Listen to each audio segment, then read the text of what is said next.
Well, you see, now that should be working. It should be sending sound through the various pipes that form the internet into your ears, whether in real time or a little later, because that's the glory of technology. Evening, everyone. It's RailNatter, episode 163. Just how much more public transport does the UK need? It's a classic page turn. We've got a report to look through. Before we do that, though, we have to tip the hat to the... where are we? Let's get the old... You can see the mouse this time, look, because it's a PDF page turn, so I've got the mouse working. Look, marvellous. To the Czech Railways Class 163. Look at this beast. Oh, my God. What an aesthetic. I love it. Just powerfully powerful vibes. This is... I mean, where would you begin to describe this? Teal and cream?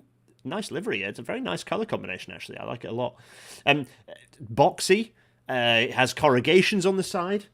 Oh, my goodness. It's a beaut. It's a beaut. Detour is here in the chat, as are all the faves. Hello, all the faves. Look at you all. Michael C. Gareth Aithwy.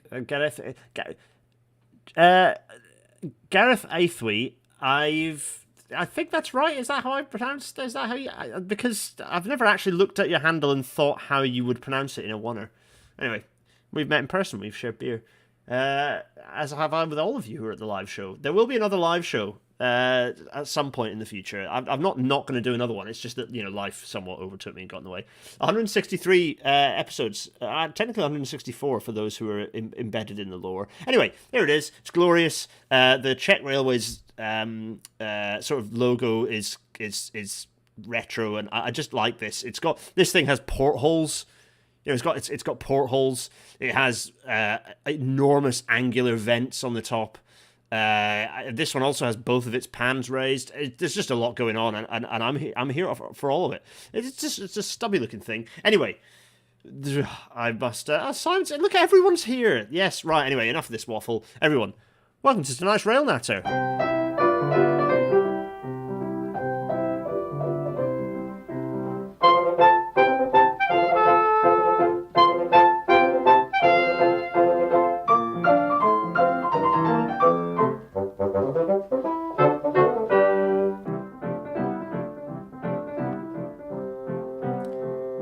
As the Intercity 225 fades away. There's some interesting last-minute news, maybe. As the Intercity 225 fades away, the news... First of the news is, I might get one of these. This is not an e-scooter. It's just a regular-ass scooter, like the ones that became a big deal when I was a kid, and they really became in. This one's about 100 quid from... where is it from? It's an adult scooter, and you can get it from Decathlon.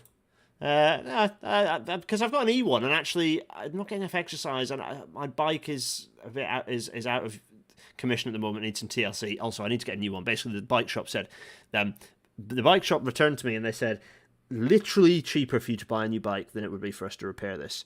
To which my response was, if it was like the perfect bike rather than the one that I bought when I was a student, then I would just spend that money. It's fine because you keep the bike going. It's like Trigger's broom. But not if it's not the perfect bicycle, because I've been needing an excuse to buy the perfect bicycle. But then also, ideally, I'd have gone for an e-scooter. Just got one of the lightweight e-scooter things. The trouble is, they ain't legal yet, because the government is just really slow to bring in legislation that's actually useful. Interestingly enough, that's the same legislation that would create GBR. Anyway, share your thoughts. Should I get one of these? I don't know. Maybe, possibly. It's a thing that I've been mulling over. Anyway, I digress. Let us, of course, move to proper news. Because the proper news is that the people want level boarding, everyone. People know about and would like to see level boarding. And are people getting increasingly angry about the fact that level boarding is obviously a thing that can be achieved and is not being achieved? They're rightly so. Anna Hughes, Eat Sleep Cycle on Twitter. It's unacceptable that modern trains don't have level access. This one does. Referring to the picture on the left. It's a Stadler, by the way.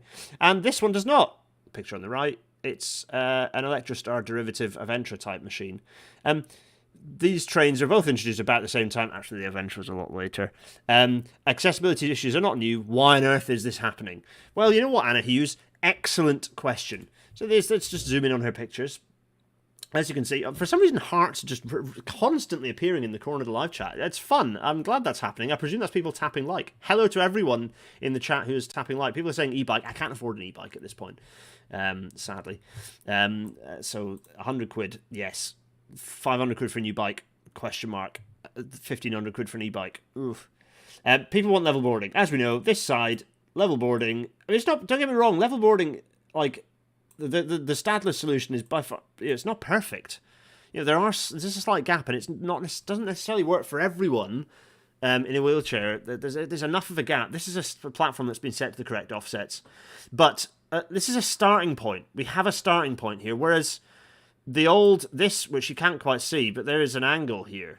So if I tell you what, if I just clear that, the vertical here and then horizontal here, which means there's quite the angle. This being about about 250 millimeters in distance here. That's about 250. That is just not, you can't get your wheelchair on there. That's just, you do not have independent access. Why? Because the floor of the train is about 200 millimeters higher than the platform. This is rubbish, as Anna rightly points out. This is absolutely rubbish.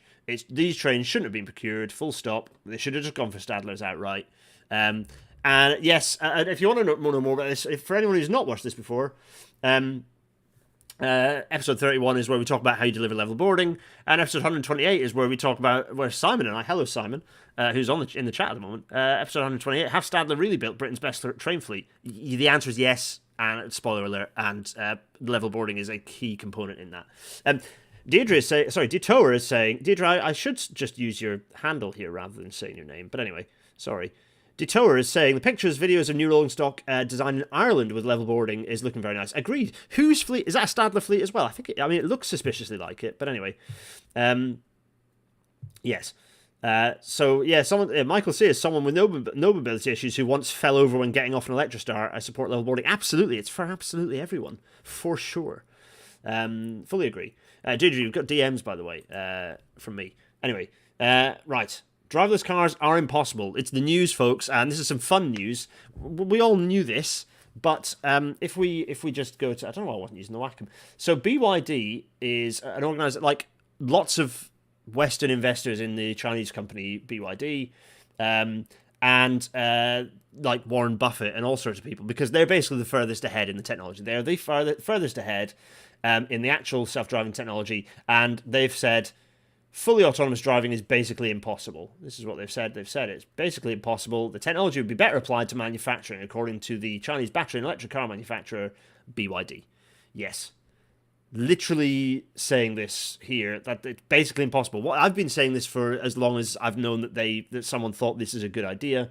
But yes, very much. They're saying there may be many industries and businesses that invest a lot of money on this tech, and after investing for many years, it will prove it leads nowhere. Said the spokesperson for this company in Mandarin and translated by CNBC. There we go.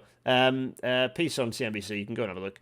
But yeah, it's an interesting read. It entirely confirms that what I've been saying, driverless cars, it's an impossibility. So many people going, oh, it isn't an impossibility, it's going to happen. How can you say it's not going to happen? I can say it's not going to happen because we have lots of experience of this, because they've been trying to make it happen for decades. The first trials were in the first kind of reasonable trials were in the 1950s. Technology has moved on almost infinite, like so much since then, and yet we are literally no further forwards. So by that projection, it's quite reasonable to say that for another 60 years, we're going to be no further forwards. Like if we've had almost a quantum change in the level of technology provision, the technology that now compared to what the autonomous vehicles were using in the 1950s is just incomparable. And yet for that enormous infinite leap in technology, there has been zero improvement to the capability of these vehicles. They basically go around in circles in a little loop. So it's quite reasonable to come to the conclusion it's impossible. And also it's not, we don't live in a world of infinite resources. The real world is happening. This technology doesn't just magically, the Californian attitude, or the Californian sort of approach to technology, the idea that it just keeps getting better and everything's marvelous as a result of that, that's a false, it's a deep fallacy. The reality is that we have things like climate change and very limited resources that will become far more critical and pressing on society, to the point where we will give this stuff up. So it's not, it's not just that the technology at some point, we're going to have infinite improvements in technology. So at some point we'll be able to do it. No. The real world exists. Other pressures will come about. Anyway, so driverless cars are impossible. Meanwhile, obviously we know that in Britain car policy is king, not just because the Secretary of State for Transport said as much as we said last week, but also because our transport decarbonisation plan is based around electric vehicles and so on.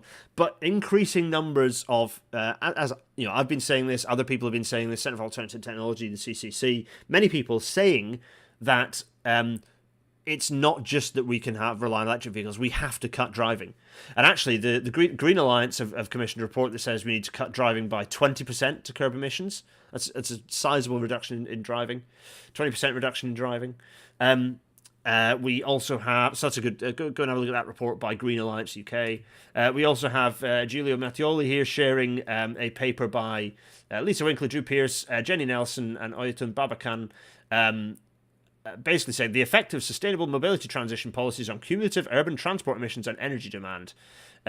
Essentially, this is a new study in Nature Communications finding that as well as implementation of emission-reducing changes in vehicle design, a rapid and large-scale reduction in car use is necessary to meet stringent carbon budgets. This isn't rocket science. This is absolutely key. Also, as Tom is saying, for example, everyone forgets about the impact of tyres on kind of particulate emissions.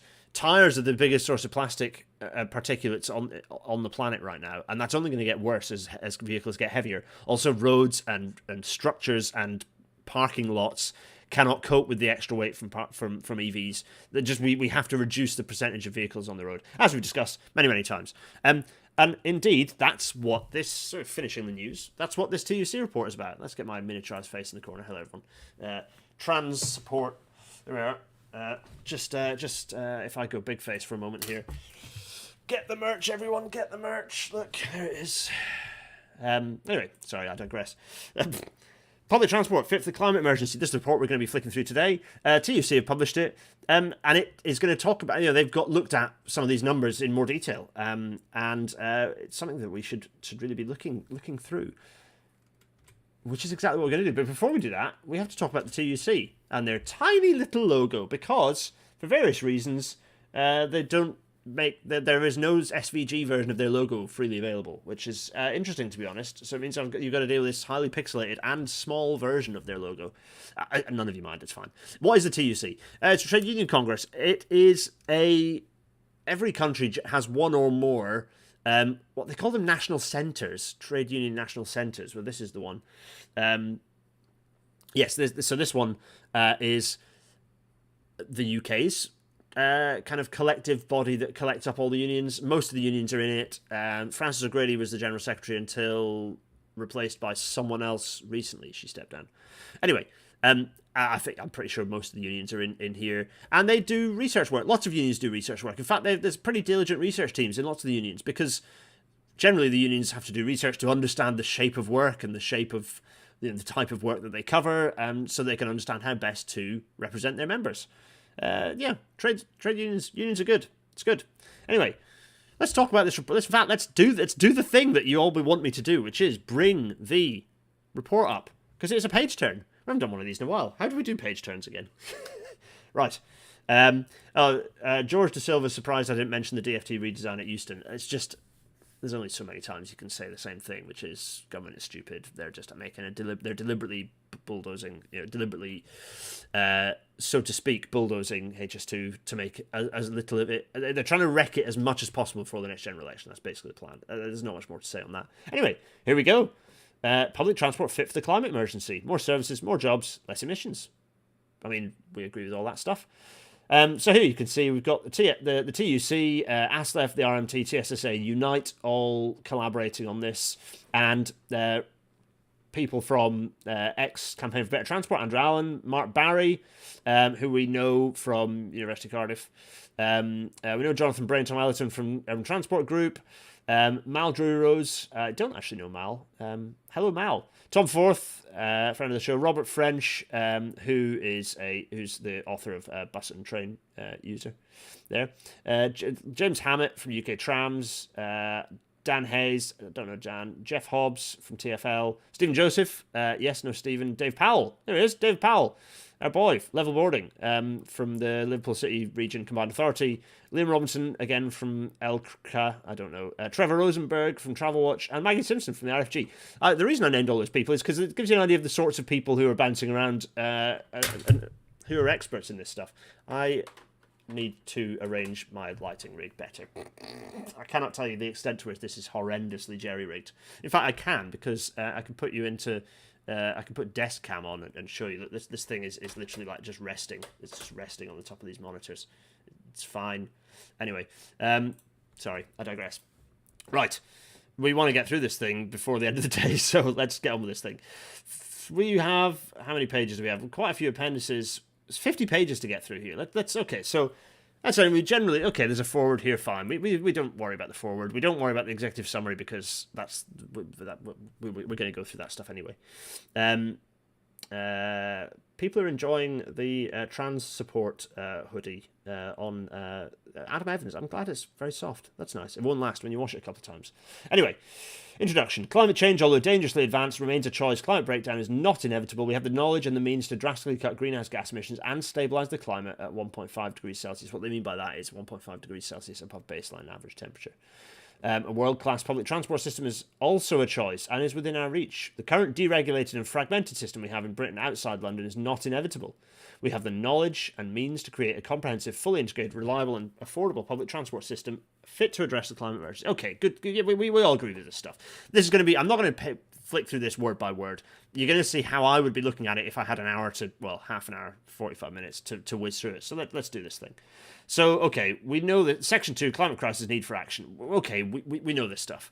So we know greenhouse gas emissions largely from the different types of transport, mostly from transport primarily, and then the fact that that's mostly from cars.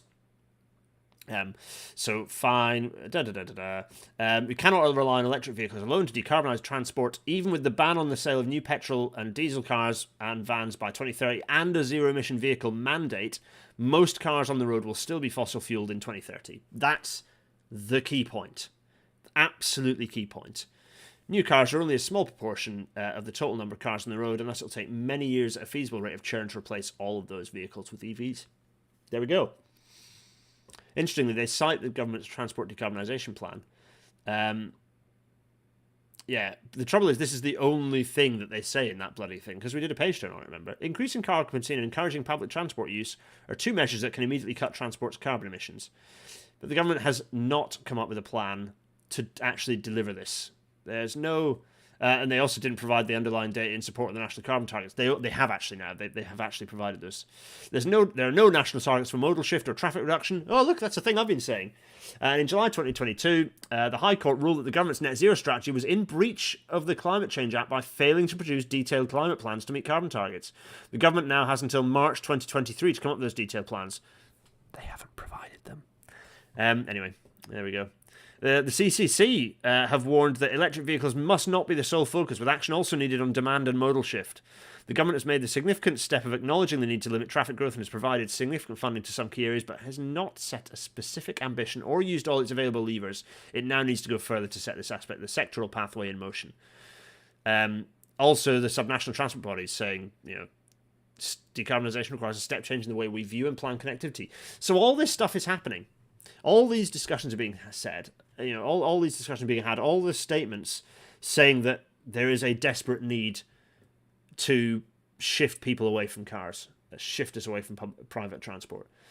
But then they're acknowledging the fact that with cuts to public transport funding, the government are in danger of going backwards on transport decarbonisation. Well, they're not in danger of it, they're doing it. They're doing it now. It's happening. The fuel duty freeze has resulted in more carbon being sent into the atmosphere than we will ever save by the stuff that's in this report, ironically. Just a simple policy decision that can screw us over horrendously. Anyway, we need to reduce car traffic by 2030. That's what we have to do. Government is committed to deliver by 2030 local public transport connectivity across the country significantly closer to the standards of London. They've promised that. So all these promises, this is basically a report going, all these promises are here. So we look at existing levels of public transport and the potential for increase. Pre-COVID, the passenger distance travelled by car far exceeded that travelled by public transport in every region and nation, as Table 1 shows. I'm glad they've used the pre-COVID numbers, to be honest. Right, so what have we got here? We're looking at the different regions. There's outside of Scotland. So we're including Wales. We're not including Scotland. So it's England and Wales and not London. Partly because transport is not fully devolved in Wales, so I can understand that making sense. Fine. So we've got... Let's go to Yorkshire and Humber. So my part of the country right now, 55,000 passenger kilometres by... Sorry, 55... That's 55. Is that million? Let's see. I guess that's million passenger kilometers per year. So that's 55. Is that 55 billion? No, it is. Yes, it is. That's 55 billion passenger kilometers in Yorkshire and Humber. Only nearly 2 billion bus. Rail and light tram, well, the light rail doesn't exist. Tram, 80, not very much at all. And I don't know what even is that? Yorkshire and Humber, where is that? Yorkshire and Humber, is that like just about include? Oh yeah, that will include, must include Sheffield. Does it? Yeah, I guess it must include Sheffield. Is that right? Yeah, okay. I'm puzzled by that 80 figure. Anyway, people might know in the chat. Yeah, anyway. Anyway, right, I digress. Train, 4 billion. So a decent amount of distance covered by train in that. So we've got 6 billion versus 55 billion passenger kilometres a year. Pretty spectacular difference, right? That's an enormous difference. So it's giving us an idea of how much isn't moved by public transport. So let's see. So across the regions, you can see that rail is actually accounting for a substantial amount of the distance. So often people say bus is more important. Well, no, bus and rail are equally important for different things. So rail generally does the longer distances, but as a result of that, it accounts for more passenger kilometres and more emissions. So whereas bus accounts for more journeys. So more journeys by bus, more passenger kilometres by train. That's kind of a key thing to understand. Oh, the North East has a decent amount. It's saying tram. I'm guessing that means Tyne-and-Wear Metro, which is not a tram. Anyway, never mind. Fine. So there we go. So there's some numbers here. So fine, we understand the fact that we've got. So they've been a bit of methodology, but I'm willing to trust their methodology here. They're relying on the National Transport Survey, average regional trip distances, and then passenger trip. Okay, that's quite reasonable. Owen O'Neill, if theirs, could probably challenge this. Detour also could challenge this. Sheffield counted in the Yorkshire and Humber region, so yeah, it's the super tram that's within Yorkshire and Humber. Thanks, Deirdre. Yeah, Sheffield, South Yorkshire, so it's been lumped in with Yorkshire. So I'm used to seeing Yorkshire and Humber not including South Yorkshire, which is why I'm a little bit stumped on that one. Anyway, fine. So what were they saying? Buses are best used form of transport. Yeah, so they're talking about in terms of journeys. 1/4 of the adult population use buses. Fine. Doesn't account for the most passenger kilometres, though, as we've discussed. Trams, efficient low-carbon form of transport, provide predictable, regular and reliable journey times and service patterns combined with higher passenger carrying capacity. We know all that stuff, fine. They've done a box for the definition of light rail.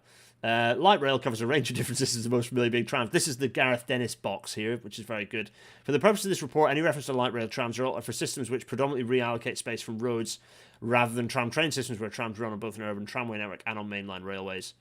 Okay, fine. So this is what the problem with the definition is that it starts looking messy and it's better to use the not a metro sort of approach. But anyway, rail is the backbone of the public transport system, enabling large numbers of people to be moved efficiently in and out of congested urban areas. Yada, yada. Fine. Good stuff. Also, they mentioned freight. Freight is a key part of an integrated transport system. Excellent. Glad they're mentioning freight. Yeah, and there's a whole big box here on the importance of rail freight. So that's good stuff. So grabbing how critical it is. So there's some good stats. As ever with these kind of reports, they often don't create anything new, but they're capturing a load of stats that all of us here, can use in fighting the battles we need to fight. It's very dark. Oh, that's why. I forgot to do that. There we go. So we've got some stats. So fine. Good stuff. And then the box 3, upgrade of the West Coast Main Line benefits passengers and local economies. Yeah, there we go. The transformation of the West Coast Main Line resulted in a doubling of passengers in 15 years. The 9 billion, actually, it's a lot more than that. That 2021 price thing is not quite right, because the upgrade of the West Coast Main Line was 25 billion in 2021 prices. I think they're possibly optimistically quoting the original price rather than the full final price. Because 8.9 billion in the year in the money that they've the West Coast Main Line route modernisation might have been that much. I think it's about 9 billion in the original price time frame, but that's not 12.4 billion in 2021 price. It's a lot more than that. Anyway, it's definitely a useful project, but the benefits of that were absorbed within about 2 years, which is funny. So yeah, this is good, yes, but also the benefits were absorbed in moments. 2 years it took for those benefits to be released, which is impressive. Anyway, there's growing evidence that we need to reduce car mileage by at least 20% and possibly by much more by 2030 compared to 2019 levels. There we are. So the Green Alliance UK just published that paper which said 20%, so that's fine. The requirement for a minimum of 20% car mileage reduction is the basis for our analysis of the necessary increase in public transport. Okay, so this actually provides a basis to understand what extra public transport we need. Potentially also a future rail matter where we look at how on earth you could deliver that. Scotland and Wales have set traffic reduction targets and modal shift targets for public transport, but there are no such targets at a UK, England or English regional level. That's a thing I've been saying a lot, isn't it? There is no... Yeah, even like Midlands Connect have said, there is no doubt that mass transit solutions, particularly in cities, will need to be revolutionised. Yeah, but say by how much, and then you can say what the change will be.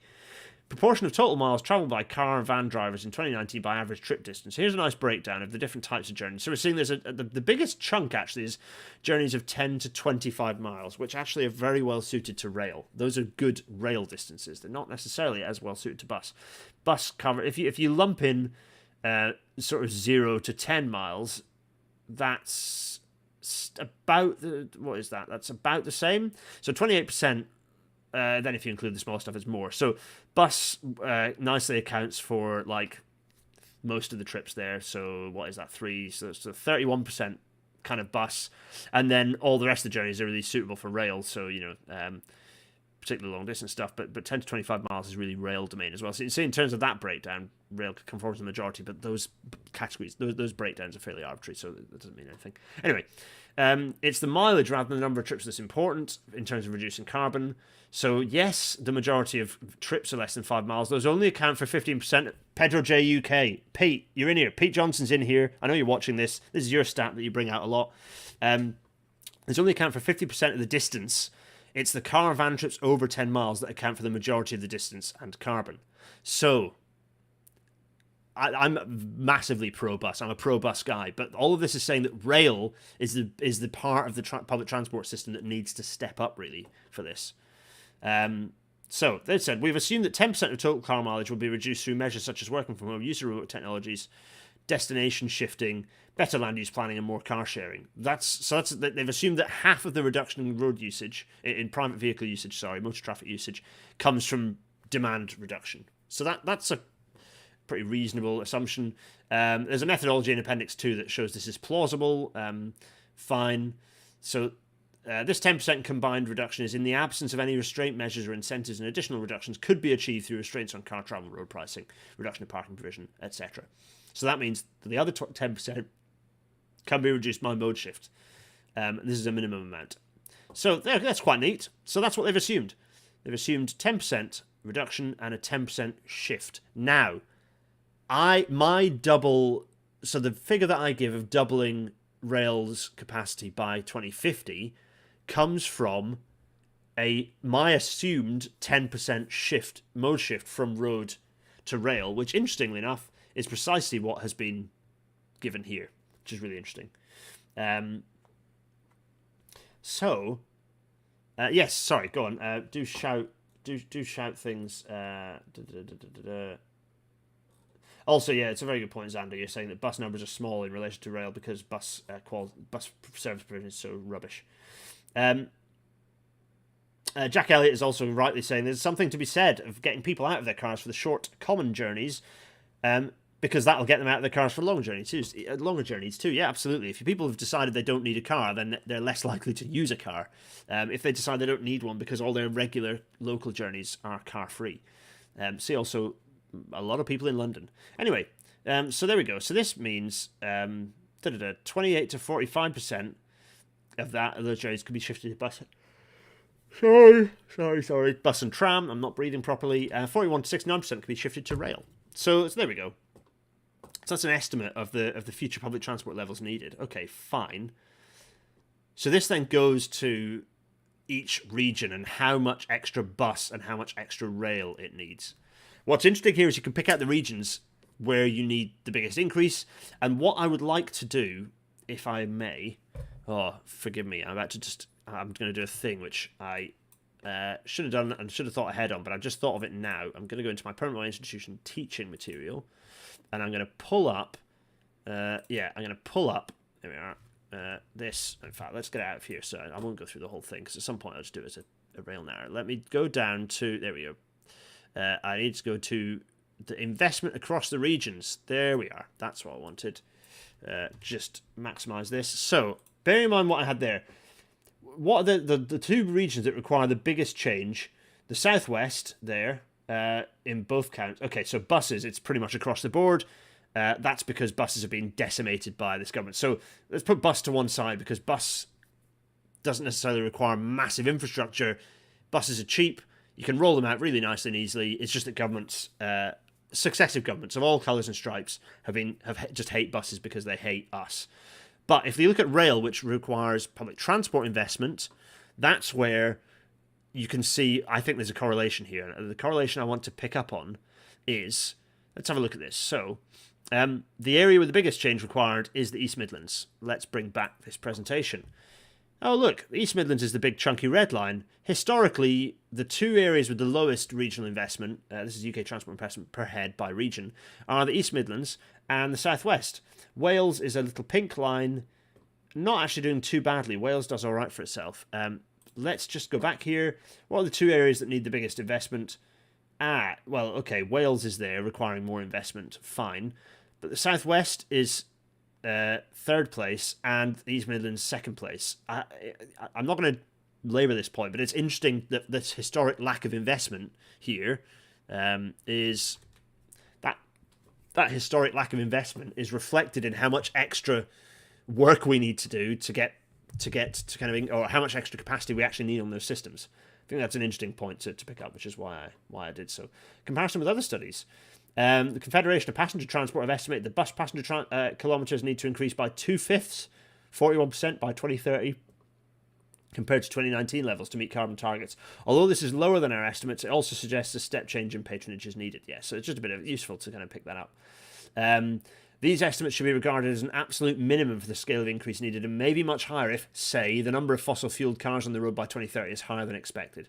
If this happens and we need to reduce car mileage by, say, 30% rather than 20%, then the increase in public transport will need to be roughly double that shown in Table 2. This is the challenge in front of us. Enormous changes to the amount of public transport required. People are saying, so what the number says, reverse the beach and cuts ASAP. No. And a beach and klaxon just went off. Absolutely not. No, that's not what it says. See also all previous discussions on beaching. Forget beaching. Forget that. Firstly, beaching had nothing to do with it. If we're talking about the mid-20th century contraction in the size of the rail network, then that's something that... Okay, there are challenges there, and most of the challenges are actually about the suburban network, not the rural network.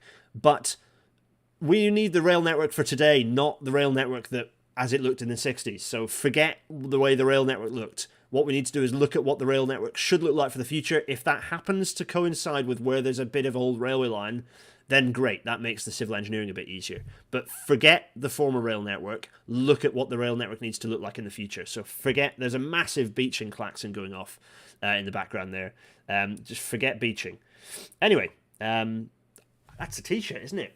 That's the next. That's the next thing of merch is forget beaching. That's there we go. Right. Anyway, someone remind me of that because I will absolutely forget. So right, fine. Yes. So future public transport levels needed in London. They've not included London in the estimates. There we go. So the Mayor of London has set an ambitious target for London to be net zero carbon by 2030 compared to the UK target of 2050. This will require more ambitious reductions in car mileage compared to other English regions, and action at a London level in a time frame that goes beyond that which is supported or funded at national level. Yes, fine. It aims for 80% of trips in London to be by walking, cycling, and public transport by 2041.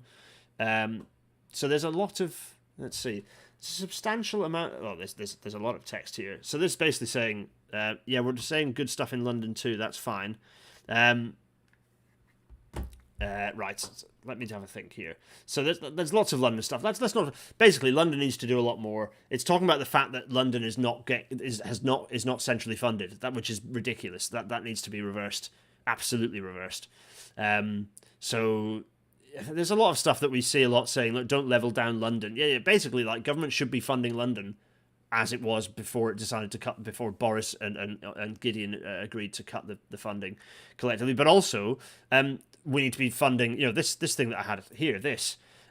If you make all of these equal to London, so if you have regional investment of £1,000 per head for every region, that ain't going to cut it, because that's not going to reverse the decades of inequality. You're going to have to double the spending outside of London to catch up with London, if not more. So regional spending should be at least double what it is in London to catch up with where London was. So anyway, there we go. That's a key point for everyone to grasp. Let me continue whizzing on here. So what levels of additional investment are needed? Right, so obviously there's operational funding for particularly buses. And so let's have a look. So the additional costs here are by the different per region. Also, we have to reduce fares. So they're looking at also thinking about reducing fares. So it's fare reduction and then additional operational funding for more services. So let's have a look at this one. So if fares aren't reduced, then an alternative approach would be to introduce measures that dramatically increase motoring costs to make public transport cost competitive with driving, an approach that would also generate a revenue stream to support public transport. This approach would require some sort of concession for low-paid workers who rely on cars and have no alternatives but to drive. I'm less of a fan of this. I'm more of a fan of, we should be making driving more expensive anyway, but we should also be tackling fares, and they can meet in the middle. So here's the estimates of additional operating costs. So as I say, let's go to Yorkshire. There are £1 billion extra in Yorkshire for rail, and nearly £1 billion extra in bus and tram. So that's £2 billion, basically the best part of £2 billion. The North West, £2.5 billion, £2 billion in the East Midlands. Sounds fair. This is not a lot of money in the grand scheme of things. Remember that the NHS rightly has the best part of 150 billion spent on it a year. So increasing funding for public transport, this is also not a zero-sum game, because you increase that funding, you're going to make savings. Firstly for the NHS, because people will be healthier, because there'll be less air pollution, and people will be more active because they won't have a car as default. There are lots of benefits to all this stuff. So all these bits, so kind of this stuff, there we go through. The West Midlands, 2.5 billion, East of England, 2.3 billion. South East, a substantial chunk. What is that? Best part of 4 billion, 2.5 billion in the South West. Wales. So basically, it's saying annually up to 23 or even 24 billion quid extra in operational costs for public transport across the board. It's a sizable chunk. Other studies produce numbers in a similar ballpark. For example, the additional cost of providing a comprehensive bus service to all rural areas in England with services to every village every hour is estimated to cost around 3 billion a year. So we've referenced that in previous rail narratives, haven't we? So those billions are operational costs, not investment. So that's the annual operational costs. But it's not just that you're throwing that money down the drain. You're getting a return in terms of, if you're reducing vehicle miles, you're reducing the costs to have to maintain roads. You're increasing the health of society. You're increasing productivity because you're actually improving economies, because public transport makes economies work better. So you're actually going to increase the productivity of the country. So you'll increase tax revenue anyway. We increased tax revenue by 88 billion last year. So just by various kind of machinations and changes and sort of the way that money works. So the idea of this being a thing to be balked at is bonkers. So that's the operational revenue. So that's the money that's the extra. That is kind of the extra money you'd have to spend out of taxes annually, kind of. Even though even that kind of doesn't work that way. But taking a fairly conventional economic view, that's just extra that you'd have to spend in annual income that would be going back into operational spend for public transport. Fine, good, do that. But then capital funding. So this is a much bigger. These are going to be much bigger numbers, and this is kind of so that was annual. Oh no, sorry. This is by 2030. Oh no. Sorry. Let me just read this correctly. Yes, it is per year. Sorry, that was right. That was per year. Yes, so that was per year. So that's 23 billion ish extra a year in total in operating spend. This is capital investment by 2035. So this is actually kind of remarkably small numbers, relatively speaking. So the additional capital costs, estimated average additional capital investment needed for buses by 2035. So this is, okay, right, this is why the numbers are so small. So, okay, they're looking at, in total, so in operational spend every year, they're looking at about the same capital spend, or maybe 25 billion of capital spend split over every year up to 2030. So, well, it's not very long till 2030. This is the decade we're supposed to be doing stuff. But you can see that's 25 billion. That's a good chunk, but it's nothing to be sniffed at. But they've usefully listed off a kind of an assumption of economic benefits here, and they say the economic benefits are about 70 billion. So it pays for itself, easy, fine. Comparison with other studies. So again, I'm glad they do this. I'm glad they're picking this out. They're spending, so Scottish Government spending £500 million in bus priority measures. Okay, fine. There's a discussion of similar numbers there, basically. We're going to jump over trams, because trams are good and we should have more trams, but the fact that we don't have many trams at the moment kind of skews these numbers. And in a way, I think the balance between bus and tram, it's almost worth kind of capturing those together as if you like, sort of on-street suburban on-street urban transport. You kind of collect them two together because they kind of serve similar markets, really. Fine. So I'm going to kind of just park tram for now. Yes, they said we need to spend more and we need to expand it. So they're saying we need to add extra tram networks. So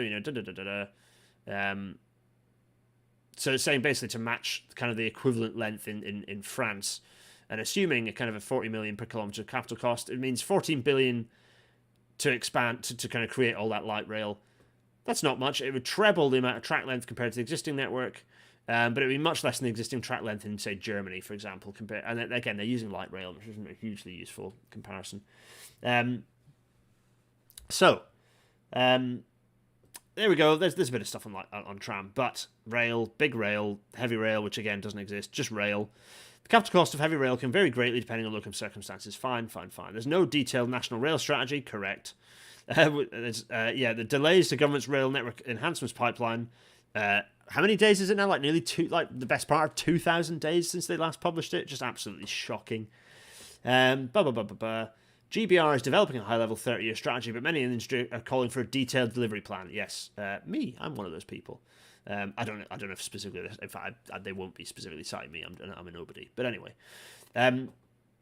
so they've published some rail cost figures. It's interesting. So there's a bit of stuff that they've included. So they're talking about like electrification spend. There's some assumptions about infrastructure spend. Let's see what the numbers are. So additional rail investment. So this is annualized as per head. They've deliberately avoided. Oh, no, they haven't. The first column is how much in total. So they're saying, interestingly, by 2035 we need to spend 90 billion additional. So that's on top of the money being spent on current NAF clipped wings HS2. So basically the best part of 200 billion quid by 2035. Well, that would cover building building the Trans-Pennine high-speed line in full. It would cover the additional high-speed connectivity in the northeast, that I think is a good idea, and it would cover all of the suburban rail upgrades that are generally $1 billion, $2 billion, $3 billion here or there. Cross-city line in Birmingham, for example, that's probably a $5 billion project. The building out Pickvic combined with high-speed, by the way, that'll come soon. David, I know you're watching. Manchester's underground railway combined tunnel for both suburban and high-speed lines, that's probably a £5 billion project. Those are the sorts of things that on top of the 36 billion for the new high-speed line across the Pennines, let's call it 50 billion. That gives you 50 billion in change. That's plenty to do a huge number of pretty transformative urban and suburban transit projects for rail everywhere. Freight stuff as well. It would allow you to double kind of Felixstowe to kind of get Felixstowe Ely doubled and so on and so forth. Ely North Junction, all this good stuff. All that good stuff. So that for me feels like a good number, really. That kind of using my gut feeling on what stuff is going to cost, that feels quite reasonable. And I do have an upcoming episode talking about how much the new high-speed lines would cost in terms of reaching the final end point of high-speed rail projects. So yeah, that matches for me. So it's additional rail investment. on top of, and they're saying, okay, there's extra GVA, good. They're using GVA to kind of highlight how much this creates a benefit, which is fine. Let's also look at the regions. So this is going total capital investment across the board. The total is about 120 billion by 2035. Sounds good. And every year, a reminder, every year, that's only 10 billion. It's not that much. It's not that much. 10 billion quid extra capital spend every year. That's just nothing. It's so little. It was 12 billion extra a year that was estimated by, who was it who estimated? But the NEF, wasn't it? The NEF estimated 12 billion extra in transport expenditure. So again, if we're comparing estimates, that's pretty good. I wonder if they've got that here. Actually, they don't. They're comparing with National Infrastructure Commission. Yeah, screw those guys. That's Treasury. Blah blah blah. Comparison of present levels of expenditure. Yeah, so it's doubling that. The cost of a single large road scheme. So it's cost of a single large road scheme is 9 billion quid for Lower Thames Crossing. Yeah, so it's fine. Current estimate. So there's some sort of stuff going on there. Fine. A little bit of comparison. The funding for this can be provided in a variety of ways. So getting rid of the strategic road network spending, just get rid of that 60 billion, burn that, as in don't burn it. Just get rid of that. Yep. So just boil that away, use that. Bring rail and buses back into public ownership to avoid leakage of profits. Yes, I don't think the number that will actually make that much difference in terms of extra money for capital spend, to be honest. But it's not a bad idea anyway. See, eyes pass him. Some form of road user charge. Yes, agreed. There needs to be road pricing. See, Edward Lee and I's chat a long time ago about that. And a higher tax on polluting private jets could raise 2 billion quid a year. So again, that's peanuts. But peanuts, if you're spending 10 billion quid a year, then that's useful. But you don't have to make the money that you don't have to raise the 10 billion a year to spend the 10 billion a year. It doesn't work like that. So fine. Politically, it often does, but reality, economically, it does not. Anyway. What else? How many jobs will public transport fit for the climate emergency create? Many. I'm going to jump through this because I know that it's a good thing and it will create lots of jobs. There's no need for me to kind of go into the details, but they're saying indirectly and directly, that's nearly 2 million jobs for the rail capital investment. That's an enormous amount of extra jobs. Fab. For tram and bus, and let's see, in total, that's about 1 million extra jobs for tram and bus. It's pretty good. Pretty good. That's a good number of jobs. It's good stuff, and they've kind of broken down estimations of jobs because that's important. Jobs are good. These public transport. Those are high. They're high value jobs. Those people count as key workers. They're absolutely high value jobs. They're high skilled jobs. It's good stuff. Lots and lots of jobs for people to do. Jobs that people can have for life. They're the kind of jobs that we want in a low carbon society. Public transport and the green recovery. So yes, fine, we can dizzle our way through this. Fine. So it's talking about economic benefits. Yes, we know all this stuff, but it's there. So again, I'm not going to dither on this, but it's like, yes, this is here for any of you wanting to reference parts of this. Whether you are creating threads for Greens for HS2, because I know some of you in here do that sort of thing. Whether you're doing whatever, that's not me, by the way. I mean, people in the chat. I know people in the chat do that. All the sorts of things. This report has that information really nicely. There's social benefits as well. Reductions in deprivation, employment access, changing jobs. People that don't actually have access to a car. 1/5 of all households who don't have access to a car, which is rising to 35% in the lower income brackets. Actually, it's like, yeah, it's a lot of people who don't have access to a car. Public transport is good for that. It's a pretty old report. I'm sure there's newer reports identifying that 2 out of 5 job seekers couldn't get a job due to lack of transport. Access to hospitals, access to supermarkets, all these things. There we are. Regeneration through the Ebro Vale in South Wales is a case study. Lovely. Obviously, there's major productivity benefits of this investment. Tom Forth, I must have inputted into this section because he's hot on this stuff. So there's some good data in there that I dare say Tom will have picked up and helped provide. It's just good. It's a good idea. There is no reason. There's no economic. There's no financial. There is no reason not to do this. This is the wild thing. Necessary conditions to maximise investment impact. So obviously this is the TUC saying that make public transport public, fine, agree. Change the governance of it, re-regulate it, all this sort of really important stuff. Bus deregulation is a complete disaster. So good, it's talking about some of this stuff. Lots of, it's very wordy, this section. Comparison of public transport trips per capita and population density in 9 English combined authorities and 6 European regions. Oh, look. Not very good in the English combined authorities. So this is, population density. These are, so lots of very population dense parts of places in the UK. And public transport trips remaining very low. This is not good. And then London is up here. It's gross population density and has high population, high public transport trips. That's what that graph shows there, if that's useful. The economic return on bus capital spend is incredible. It's like 5 times. Yeah, thanks, Zandovic. Yeah, absolutely. Change the appraisal system. Yeah, overhaul the transport appraisal system. Yes, burn web tag. Burn it. Burn web tag. I haven't tweeted that for a while, but burn web tag. It's the UK transport appraisal guidelines. They're rubbish, so that's interesting. So change the transport appraisal guidelines. Plenty in there for us to look at. Road user charging. Yep, so road pricing, absolutely critical. As of January 2023, the UK government are yet to respond to the committee's report. Oh, interesting. This is the road user charging. Yeah. They just ignored the response, which is rubbish. Yeah, that's right. The House of Commons Transport Committee, that's a bit of a weird title. I think that's because they did a report on road pricing. Anyway, so fine. Conclusions. Well, the conclusions are kind of saying do more public transport. So we need to shift over 47 billion car driver passenger kilometres a year to public transport by 2030.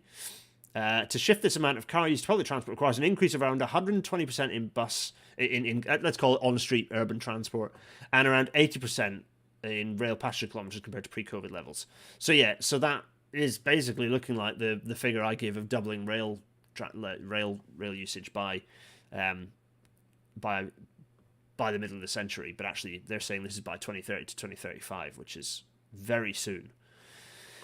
To increase patronage to levels that are necessary to address the climate emergency would require additional operating expenditure estimated around $7.5 billion per year for buses, $0.5 billion per year for, so $8 billion for on-street urban transit and $11 billion for trains.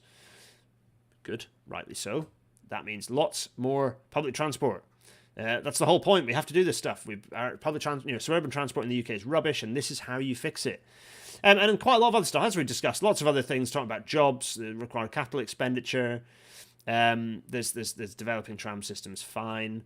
Lots of high-skilled jobs in there. Good public transport is not a nice-to-have, but a climate imperative, absolutely. Climate emergency means we need to make the right thing to do, the easy thing to do. Yeah, lots of lovely quotes in there from the TUC, marvellous. And then we've got the appendices. Oh, that's not so bad. 8 minutes to go in the episode. So there's lots of appendices. Again, a nice collection of lots and lots of data. So to answer the question, which we will in a minute when I bring thoughts up, lots of benefits here. Every £1 spent on bus operation generates £3. Every £1 spent on bus infrastructure generates up to £6.80 in the wider economy. Yeah, Xander, this is exactly what you're saying. Here it is.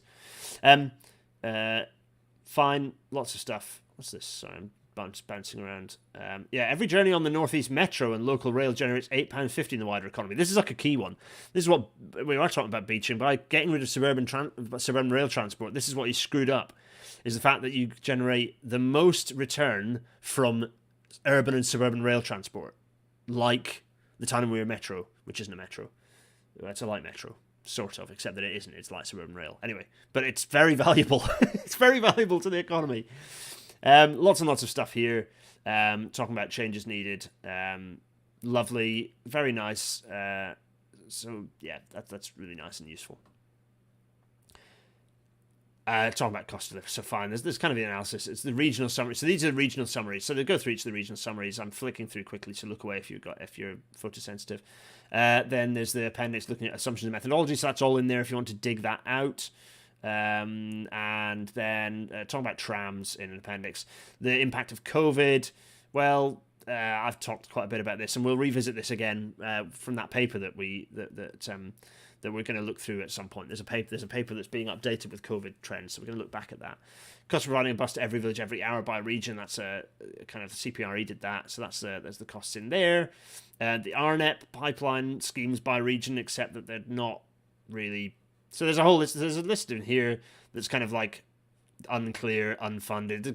Guess at what all this stuff is. So there's a load of stuff in terms of project funding, and then they've kind of allocated some level of anyway, and then published studies on rail and capital costs. So again, there's some really good. Here we are. So this is looking at different studies, looking at doing different things in kind of the rail reopening, so campaign for better transport, transforming local, lots of good stuff in terms of different reports that we can actually look through if you want to. At what we need to do and the best costs of the different schemes. So various estimates of the cost. Fine, there they all are. You can see the breakdown. So again, it's a very useful report for this stuff, which is well worth going. And then all the end notes, lots and lots of end notes. There we go. Tom at the top of the list there. Anyway, marvellous. Lots and lots of references. So this is great for this reason. Lots of good references, lots of good documentation to back up basically everything that we say in Rail Natterland. And that's the report. That is the report. What are your thoughts? I mean, I know I whizzed through that and I didn't super dwell on the detail, but I don't think I need to. I want to keep this to an hour. It's a good report. There's lots of good stuff in there. It's just kind of continuing to back up what we've said. It's making me think that I need to dig into some of those things and look at what those different projects actually look like. I'm curious if the carbon savings are costing the benefits or not. Jack, yeah, we can have a look through the TEC report yourself and tell me, because I have to wrap up now, I'm afraid. Castlefield corridor mention, exclamation marks to David Frankel. Absolutely, yep. So send your questions. Is it Ina or Ina? Forgive me for the pronunciation. I'm gonna go with Ina, because that's probably the phonetic way of saying it. Ina, do you think that devolution of transport and works orders to the devolved nations command authorities is necessary to achieve our plans? As you said, we need more devolution. Yes, TWIO is a really bad way to deliver major infrastructure. The trouble with that is because that's another reason to get rid of the royal family, because the royal family have royal prerogative over everything, and the TWIO has to exist so that the royal family can say no to stuff. So obviously guillotines and bonfires and stuff. We have to just take that power away from them. I don't care whether we depose them, incinerate them, or just politely say you have absolutely no power anymore. You just exist to be a thing for historic reasons. No matter how we do it, we need to. Ina, thanks. Sorry, Ina. Forgive me, but I did get it right when I said it. So hooray, partly. Anyway, I digress. TWAO should be devolved, and it should have no involvement in the royal family. If you get rid of the royal family involvement, it means it doesn't have to be held by central UK Parliament, which means that it can go to the regions and just be done regionally. Yes. Jack Elliott talking about spatial planning. It'd be nice for them to have touched on enabling new housing. Yeah, they're often separated sectorally, which is a shame because the spatial planning is critical. We need to get someone on talk about housing, don't we? We really need to get someone who's a specialist in housing to come in and talk about housing and transport, because it's something I really care about. Yeah. Anyway, right. Other questions. Okay, I'll tell you what. Let us press on with I'll get my big face up as well, actually, and say, okay, do send questions. I'll pick up questions just at the very end, as ever. So hang about for the questions at the end. Do send them in now. Let's get on with this, and then I can finish up. So, audio-only listeners, thank you very much for... thanks for listening. It's been an absolute pleasure to have you along. Hopefully this will be... I know that the audio version ends up being quite a few days late. Often it's like 4 or 5 days late, but it just kind of happens when I have a chance to be on my PC, which is not that often at the moment, because I'm at work or I'm looking after a baby, because she's a delight. Anyway, right, so audio only people, thanks for listening. Please do drop a review or put stars or whatever the different systems are within each thing, to uprate RailNatter and see if we can get onto some league tables, possibly. Patreon.com/GarethDennis, the usual plugs. Patreon.com/GarethDennis to support this happening. PayPal.me/GarethDennis abuse change. GarethDennis.co.uk/Discord for the Discord where this sort of thing is happening. I am not ignoring the thread on Not a Metro sort of suggestions. We will get back to it for episodes 2 through 8. And the Teespring merch. GarethDennis.co.uk/merch will take you to the shop. The We've Got This Sorted merch. The hoodie, I've unlisted that one for now, because the hoodie I got, the text isn't clear enough for you to use the sorter. So I need to think about that. I think it might be okay for some of the other merch, but if you've ordered it and you can't read it, Well, you've got the sorter on there, so you can kind of vandalize it with a felt pen or something for now. I will have a look at that. It's a very difficult thing to know exactly what the quality of the printout is. It might be that I create a... I'll have a think about it. Thoughts in the Discord, anyway. Chuck me thoughts. Feel free to at me in the Discord, by the way. I know it's a rule to not at me and expect it. You can at me. You may not get a response. But you can at me, folks. I don't mind. Right. What else do I have to say? Oh, next week's episode. Oh, yeah, that's right. Next week's episode, 164. Should you go fast or slow over a collapsed rail bridge? This video was funny. We're going to go into some physics. To what level will I manage to pull a detailed physics lesson into the episode, or will we kind of just end up with a big face chat where I talk about things and others if you have your own thoughts? Who knows? We'll give some examples of videos where trains have gone over bridges like this. We'll talk about it. There's this video which is of a Spanish train, I think, going over a collapsed bridge. I don't know why they did this, but they did it slow, and a lot of people are saying they should just go fast, and then I got into a big discussion about it. So we're going to... we are going to go through that. That should be fun. I'm going to go big face. That's next week. Everyone, let's go through some questions. Yeah, the Toby's Tightrope episode. Exactly, Tom. Yeah. Adam Evans, question from earlier. Would ripping up the old electrification in the southeast lead to some form of capacity increase due to trains being able to accelerate quicker on 25 kV?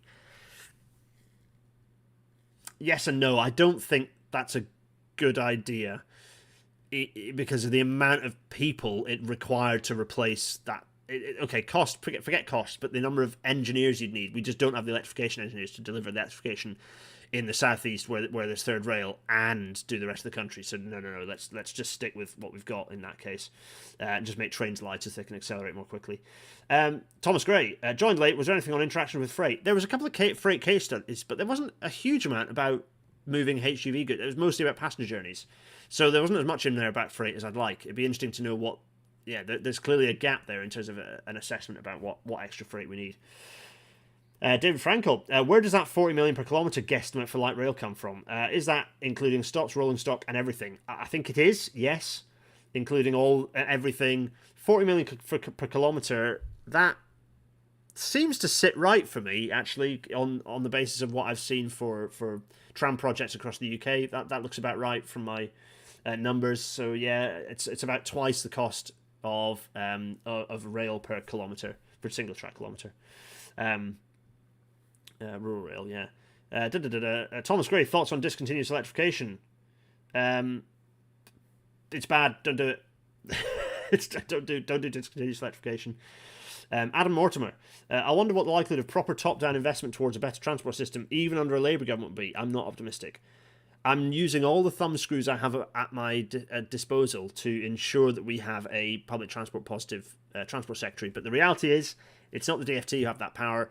It is Treasury, and Rachel Reeves is not filling me with confidence. I think there's some optimism there, but not as much as there ought to be. What specific areas of East Midlands need more rail? All of it. Good God, all of it. The Midland Main Line is hopelessly saturated with mixed traffic, so you just do not get the best capacity there.